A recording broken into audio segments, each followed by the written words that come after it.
Namaskar, I am Kezia. I welcome you to the Bread of Life. Let us look to the Holy Bible, 2 Chronicles chapter 18 verse 28 to chapter 19 verse 3. The main idea of the day is prophecy fulfilled. And the king of Israel said to Jehoshaphat, I will disguise myself and go into the battle, but you wear your robes. And the king of Israel disguised himself, and they went into battle. Now the king of Syria had commanded the captains of his chariots, fight with neither small nor great, but only with the king of Israel. As soon as the captains of the chariots saw Jehoshaphat, they said, It is the king of Israel. So they turned to fight against him. And Jehoshaphat cried out, and the Lord helped him. God drew them away from him. For as soon as the captains of the chariots saw that it was not the king of Israel, they turned back from pursuing him.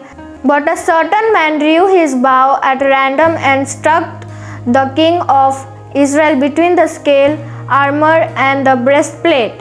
Therefore he said to the driver of his chariot, Turn around and carry me out of the battle, for I am wounded. And the battle continued that day, and the king of Israel was propped up in his chariots facing the Syrians until evening.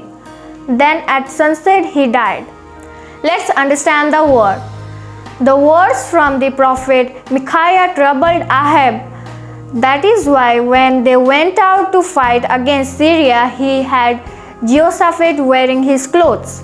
And he went out disguised, pretending not to be the king. As the soldiers of Syria had been ordered to fight only with the king of Israel, they only attacked Jehoshaphat, who was wearing the king's clothes. Jehoshaphat escaped the near-death experience, but Ahab did not. He was struck with an arrow at random from a Syrian soldier, and he was wounded greatly and died.